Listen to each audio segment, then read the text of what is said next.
Boa noite, graça e paz.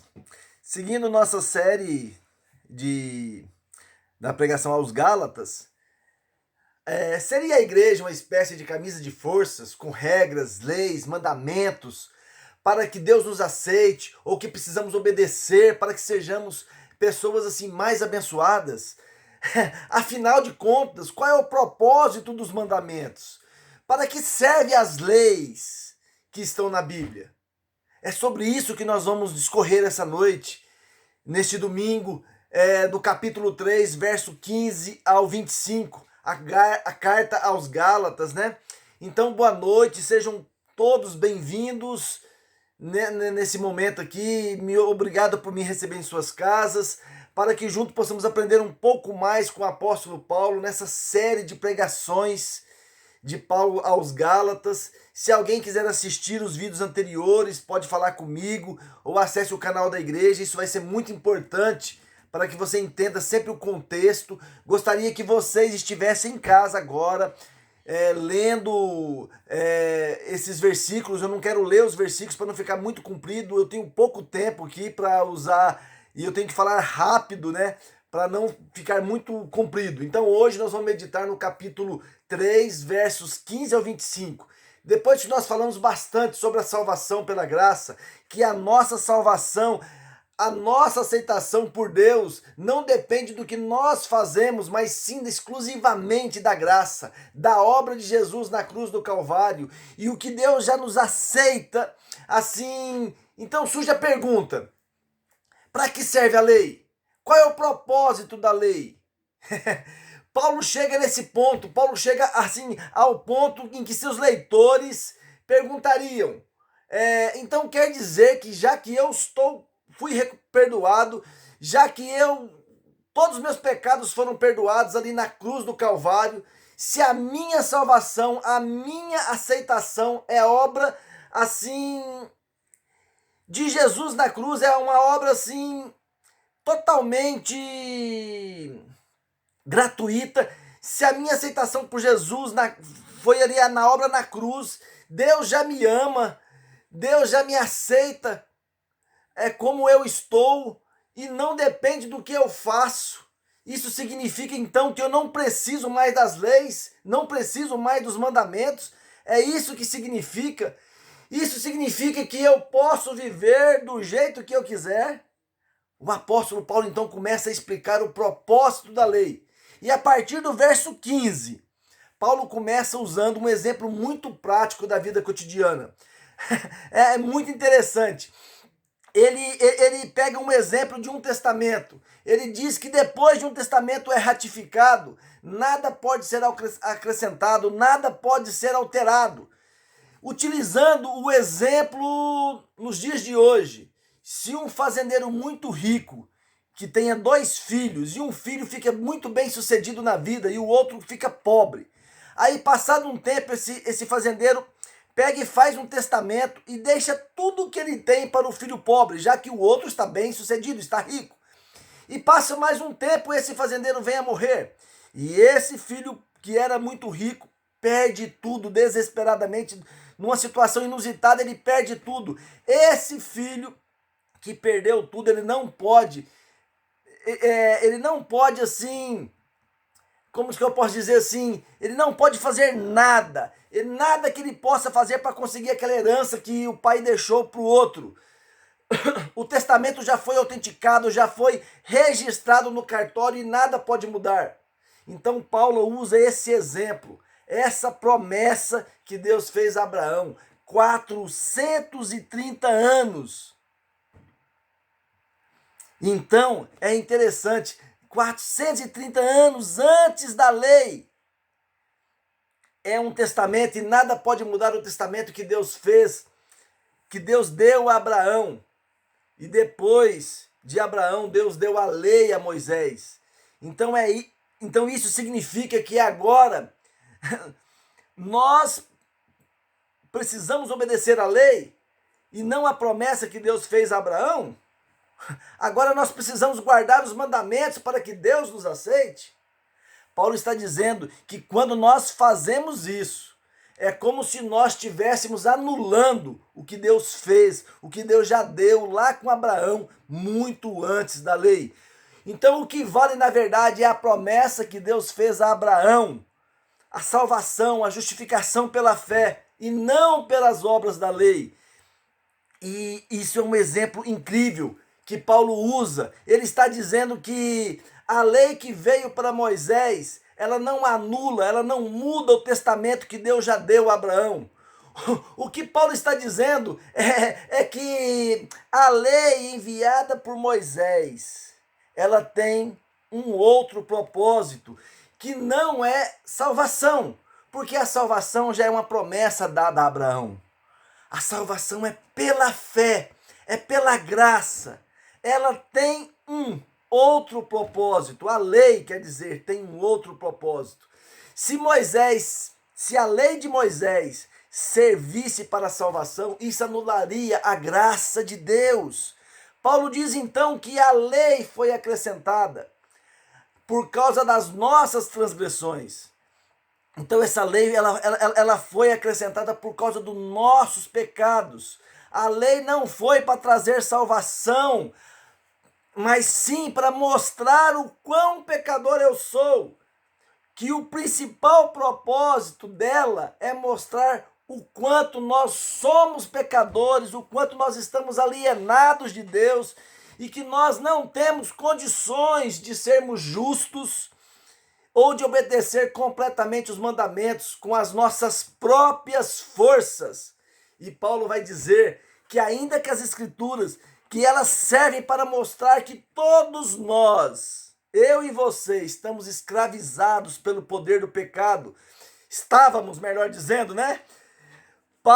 Talvez Paulo esteja lembrando da sua própria experiência de conversão, porque ele mesmo diz lá em Romanos, que os olhos deles foram abertos por causa da lei, os olhos dele foram abertos por causa da lei, que foi a lei que mostrou para ele o quanto ele era pecador, escravo, separado de Deus. É isso que a lei melhor dizer, é para isso que a lei nos foi dada. Ela nos mostra que nós não estamos apenas um pouco debaixo de Deus e agora podemos nos esforçar um pouco mais para chegar à sua altura. Não! A lei nos mostra que na verdade nós estamos completamente separados da sua glória, que nós estamos completamente corrompidos e que não temos condições de ser justos obedecendo à lei. A lei tem um único propósito: mostrar que nós precisamos ser resgatados. E o versículo 22 diz que a lei foi dada a fim de que pudéssemos crer na promessa de Cristo. Aleluia! O que ele está dizendo é que a lei tem um propósito específico de mostrar a nossa miséria, mostrar como no fundo do poço nós estamos, a fim de que nós possamos entender o Evangelho. E um rápido resumo, Paulo está falando que o propósito da lei é mostrar o quão miseráveis somos, ou miseráveis somos, vamos colocar tudo no plural, que nós estamos no fundo do poço, que nós precisamos ser resgatados, que estamos completamente corrompidos e para que nós consigamos entender o Evangelho da graça, antes nós precisamos entender o quão pecadores nós somos. Que antes de entendermos o sacrifício de Jesus na cruz, primeiro precisamos entender o quão condenado já estamos. Vale a pena citar aqui um texto de John Stott. Olhem o que ele diz. Depois de dar a promessa a Abraão, Deus deu a lei para Moisés porque tinha que piorar as coisas antes, para poder melhorá-la. A lei expôs o pecado, provocou, condenou. O propósito da lei era erguer a capa de respeitabilidade do homem e revelar como de fato era por baixo. Pecador, rebelde, culpado, sob julgamento de Deus, impotente para se salvar. Ainda hoje, a lei deve ter permissão para cumprir uma tarefa dada por Deus. Um dos grandes erros da igreja contemporânea é a tendência de amenizar o pecado e o juízo. Não devemos contornar a lei e ir diretamente ao evangelho. Fazer isso é contradizer os planos de Deus na história bíblica. Nenhum homem jamais soube apreciar o evangelho até que a lei lhe fosse revelada primeiro. Só contra a escuridão, no céu noturno, densa como tinta, as estrelas começam a aparecer. É como o fundo do pecado e do juízo que o evangelho reluz, que o evangelho mostra a sua graça. Esse trecho de Stott é incrível. Ele está dizendo que para que nós consigamos ver a beleza do evangelho, a maravilha do evangelho, primeiro, nós precisamos descobrir o quão corrompido nós estamos. Precisamos entrar em desespero por causa dos nossos pecados e clamar por arrependimento. A lei tem o propósito de abrir os nossos olhos e revelar o quanto miseráveis nós somos. Precisamos ser resgatados. Com tudo isso se aplica à nossa vida hoje. Como que tudo isso se aplica a mim e a você hoje? Na nossa vida prática cristã. Porque, afinal de contas, se a lei cumpriu o seu propósito de mostrar o quanto nós somos pecadores, se Jesus já pagou a nossa dívida lá na cruz do Calvário e nos resgatou de maneira gratuita, e agora nós já fomos aceitos por Deus e salvos pela sua graça, aleluia! Isso significa, então, que eu posso esquecer a lei, que eu posso deixar a lei de lado. Isso significa que eu não preciso mais obedecer os mandamentos de Deus. Essa era a pergunta do apóstolo Paulo. E logo no verso 23, ele usa uma metáfora muito interessante. Ele diz que a lei foi para nós um tutor. Essa história de tutor eu vou falar quando eu chegar no capítulo 4, logo no começo. Que Deus nos encaminhou até Jesus.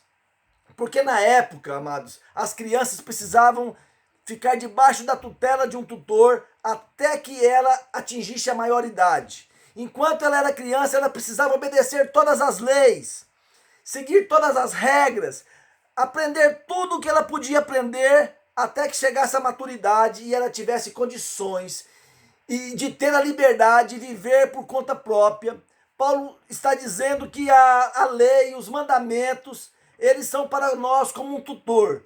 Elas nos ensinam como deveríamos viver até alcançarmos Jesus Cristo. E Jesus nos libertou, e Jesus nos trouxe a verdadeira liberdade. Mas quando éramos criança, até a maturidade chegar, mas agora ela poderia viver em liberdade, porque não somos mais criança, e se o propósito do tutor fosse cumprido, ela não voltaria a fazer outras coisas e andar de acordo com o que foi seus ensinos. Aquelas leis, aqueles mandamentos estariam enraizados no coração daquela criança ou daquele jovem. E agora eles obedeceriam às leis, obedeceriam aquilo que ele aprendeu por conta própria e por prazer. Então Paulo está dizendo que a lei foi nos dada um tutor até que nós alcançássemos a liberdade. E agora que Jesus nos resgatou, e agora que Jesus nos salvou, agora nós temos o privilégio, o prazer de nos tornarmos cada vez mais parecidos com o nosso mestre. Que nós nos tornamos parecidos com o nosso mestre obedecendo a lei, mas nós não obedecemos a lei por medo, ou esperando salvação, ou esperando receber um favor de Deus. Não, é o contrário. Justamente porque nós fomos aceitos, porque Deus nos amou primeiro e nos resgatou da cruz, agora nós obedecemos a lei por gratidão, por amor. Eu gostaria de usar um outro exemplo.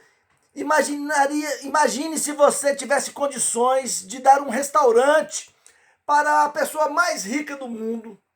Vamos supor que você chegue para ele e dê um presente. Fala, olha, toma esse restaurante para você. Talvez ele fosse uma pessoa educada e ele diria, poxa, obrigado, ganhei um presente legal. Mas legal, um restaurante? Eu sou tão rico, o que eu vou fazer com o restaurante? Alguns podem pensar, né? Mas olha, obrigado. Então, um restaurante para quem tem muito dinheiro, para que ele vai precisar de um restaurante? Mas imagine agora se você chega para uma criança faminta, talvez lá no sertão da Bahia, ou outro lugar de extrema pobreza, e você ofereça um belo prato de comida com tudo que aquela criança gosta, né? Com refrigerante, com tudo. E gente, você oferecer um prato de comida para uma criança que não tem o que comer, eu tenho certeza que essa criança, ela vai te agradecer muito. Ela vai ela vai querer saber quem é você. Ela vai querer talvez te seguir seus passos. Ela vai contar para os seus amiguinhos que um homem, uma mulher, uma pessoa deu um belo prato de comida no dia que ela estava com muita fome. E ela vai ficar maravilhada com tudo aquilo. O que Paulo está dizendo é exatamente isso. Que a lei, ela mostra para nós o quanto nós somos miseráveis. E quando Jesus morre na cruz por nossos pecados, essa notícia maravilhosa que nós podemos receber. E agora nós queremos obedecê-lo. E agora nós queremos seguir os seus passos. E agora o nosso desejo, o desejo do nosso coração é cada vez mais parecer com ele. Não por medo de ser rejeitado, não por causa do inferno, mas não por receber nada em troca, mas justamente porque ele nos amou primeiro. É justamente porque ele me aceitou como eu sou e ele me perdoou. Eu nunca me esqueço, eu morava em Morrinhos, morava em uma rua perto da sorveteria do Seu Jorge, passou um senhor mexendo na carteira com dinheiro, eu olhei para ele assim, ele olhou para mim, falei, moço, me dá R$1. Ele me deu R$1.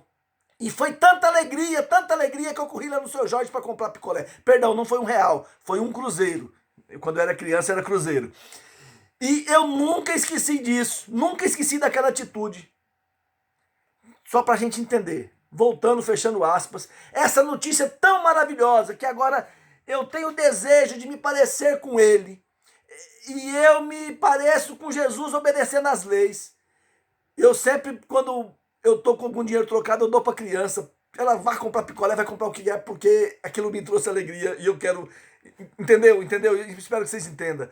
Então as leis, os mandamentos, eles não devem ser desprezados, eles são bons, mas nós não podemos olhar para eles como a necessidade de obedecer para que sejamos salvos. É graça. A lei é a graça e a graça, elas caminham juntas. A lei mostra para nós o quanto nós somos pecadores e a graça mostra Jesus, o perfeito. O perfeito, o Deus entre nós, que nos resgatou dos nossos pecados e agora por amor, por gratidão, porque o evangelho é maravilhoso e nós podemos obedecê-lo, nós podemos nos parecer mais com ele, completamente livres. Nós não estamos mais debaixo da lei, nós não estamos mais debaixo da condenação dos nossos pecados, nós não estamos mais sob o julgamento, nós já fomos perdoados, nós já fomos salvos, já fomos libertos. Essa é a notícia, ela é tão preciosa, essa notícia é tão maravilhosa, a boa notícia do Evangelho, que agora nós temos o privilégio de, por livre e espontânea vontade, por amor, obedecer os mandamentos e parecer mais com Jesus. Então, amados, domingo que vem nós vamos chegar ao clímax do que Paulo disse até agora, que nós fomos adotados como filhos de Deus. Vocês estão entendendo essas pregações? Espero que esteja. Avisa se tiver alguma dificuldade, pode falar no privado, no meu WhatsApp, se você estiver tendo alguma dificuldade. Quero desejar uma boa semana, que Deus vos abençoe poderosamente. E vamos orar. Bondoso Deus, Senhor de nossas vidas, clareia nossa mente para que entendamos a boa nova do Evangelho, para que não ficamos mais debaixo de tanto peso, Senhor Deus, mas temos a liberdade de amar o Senhor, de amar os seus mandamentos, amar a sua lei, mas viver em liberdade, porque o Senhor nos amou primeiro, porque o Senhor nos resgatou da escravidão, o Senhor nos tirou do reino das trevas para o reino do Filho do seu amor. Pai, ajude as pessoas que estão com medo nesse tempo, console nossos corações, mas dê firmeza de fé em nossos corações. Assim nós oramos. Amém e amém. Tenha uma boa semana e Deus os abençoe.